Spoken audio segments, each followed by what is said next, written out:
Merry Meet. So I have been asked, what is intuitive reading when it comes to the tarot? So I thought I would address that. And also been asked if intuitive reading is more accurate than other forms of reading, so I will address that as well. Now, what intuitive reading is? Basically, it is letting your intuition speak rather than focusing on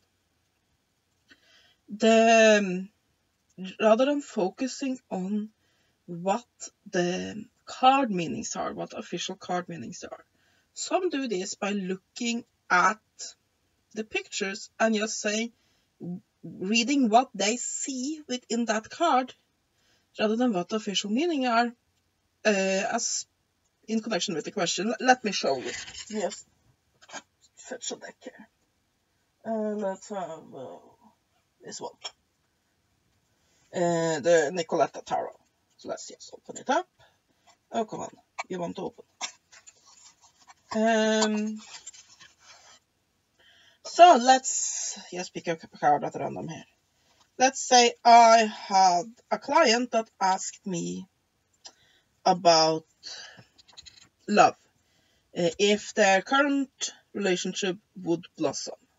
And I got this card. Now, instead of looking at what this card is, what meaning it has, I would rather see that, okay, here we have a young woman that has a bird pecking at her heart and birds in her hair, and she kind of looked like a tree. And depending on what other cards were there, I might read that as. And you also see that she sits right, but there's a darkness there.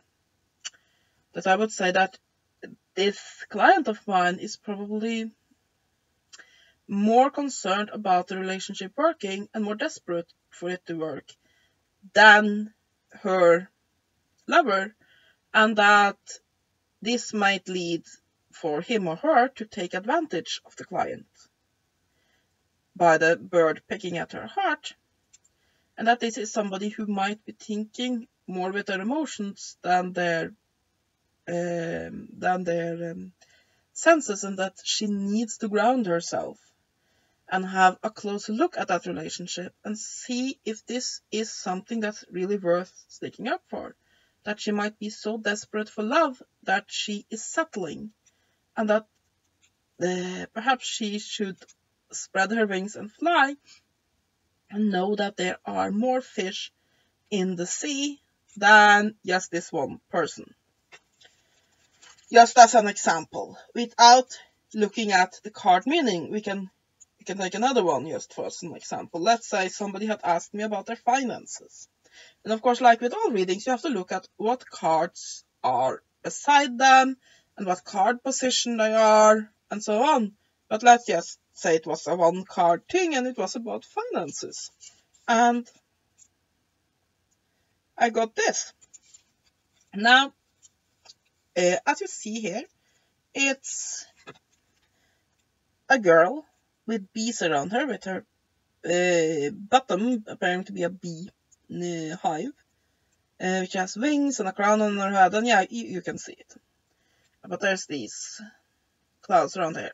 With an economical, I would say that the client has a very good economic background, and symbolized by this honeypot, as you will, and that if she plays her cards right, her economical situation should stay stable. However, as you see the storm clouds behind her, there are troubles on the horizon, and you can see that she has bad footing here.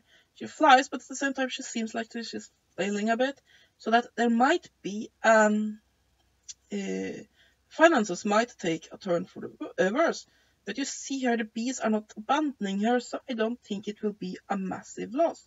But I do not think this then would be a good time to go into a major investment. Just some random examples here for how you would read it just by looking at the looking at the pictures and taking whatever strikes your fancy from those pictures, letting the pictures and your imagination and your intuition guide you.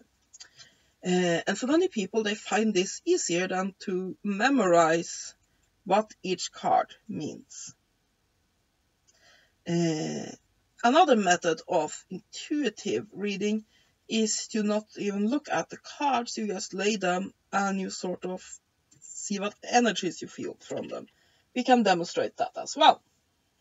Let's say, but of course, since this is not a real reading as demonstration, it might be just completely out of left field. But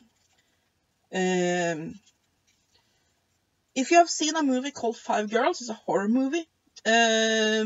You have one of the characters there who is blind, who reads tarot cards. That would be one way of intuitive reading. Let's just pick a card. And I'm not going to look at it. And let's say the client were asking about health. And I would say that this card then stands for health that has been in decline. But there are, it is getting better. That there are a darkness there that can symbolize health in decline. But that something will help that health. So that if the client is asking about whatever or not they should take an operation, and no, I do not think you should really ask a tarot reader about that. You should go to a doctor and listen to that professional's advice. But that, yes, that time right now is very much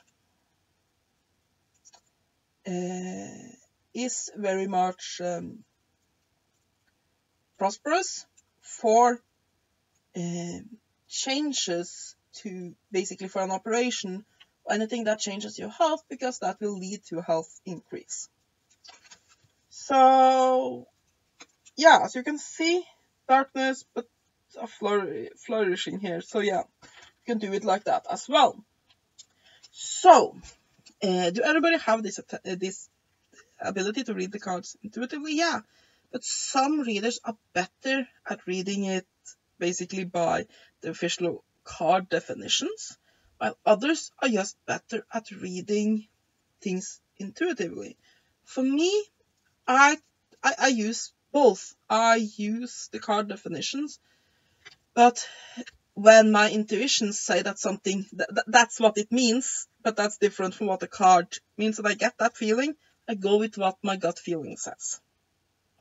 So is it more powerful to do intuitive readings? Not really. Here's the thing. These cards here, and what these are, they're cardboard and ink. That's what they are. Cardboard and ink. They have no special powers in and of themselves. They're cardboard.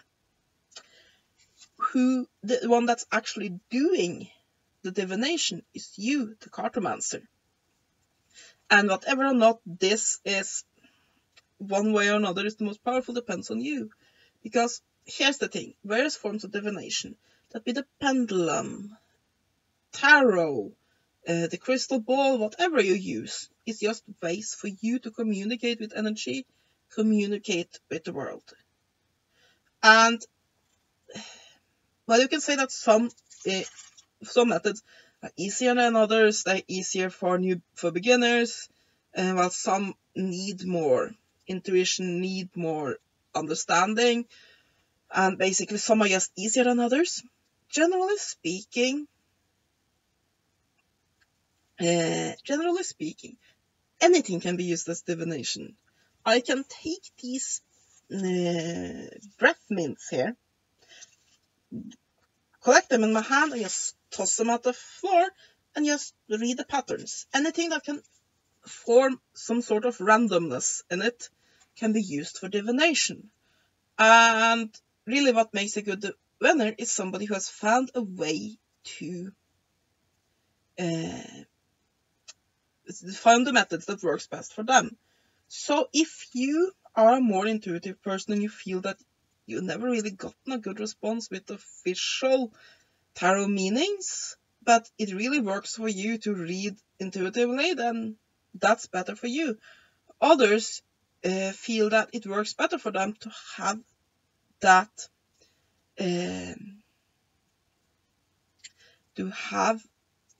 that guidelines of what the cards really mean, and that works best for them. And then it's completely individual what's most powerful. And of course, if you're good at intuitive divination, it means that you will have more decks to play with, because there's a lot of oracle decks and such that doesn't come with good enough instructions, and you can still use those. But other than that, no, it's not in and of itself more powerful. What makes it basically, it all depends on the individual, to make a long story short. So yeah, how can you get started with intuitive divination? I would say that one very good method is to just make a tarot story. I've demonstrated this before, but let me show you that again. See if I can avoid my camera bumping around.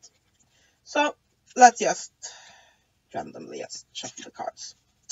So without really being into divination or anything like that, you just make a story of the card you drew. So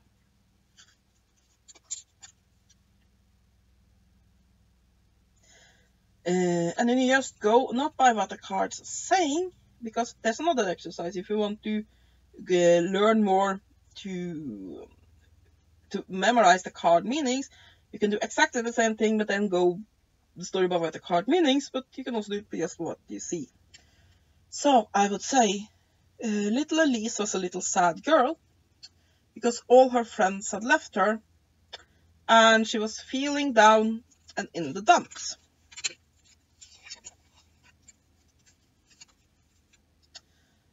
There was this other girl at school that was a little bit unusual, so other people avoided them. But when Elise had seen the cruelty that children could have, she decided to give this girl, let's call her Elizabeth, a chance.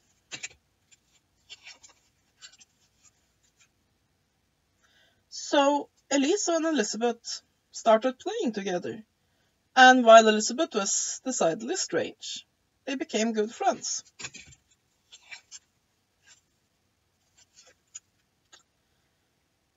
It was very difficult for Elise to really confide in Elizabeth, though, for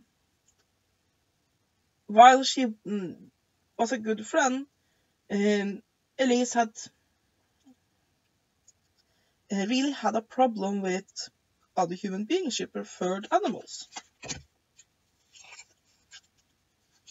This made Elizabeth very sad, who felt that her new friend was abandoning her for being strange, just like everybody else. You can just continue, you can take the entire deck, or just a few of them. And this is a way to help you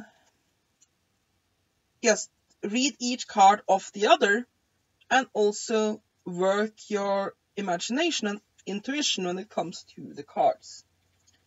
And you can do pretty much the same when it comes to basically blind reading. So just pick a card at random, and you just hold it, and you just say something about the card. And just make something up. The sadness of a young man can only be alleviated by the company of a trusted companion, like a dog. And while you see as a young woman, you can see this very much the same what's going on there. You have a sad-looking young woman and a pet companion. When working with this, you will slowly learn to incorporate your intuition into it. And I feel that even if you are one of those that prefer to work with the official card meanings, I think that learning how to do intuitive divinations can definitely be a boon, and it can definitely help you. So yeah, that's a little bit of a 101 on intuitive readings when it comes to the tarot. Hope you liked this video. Have a great day. And blessed be.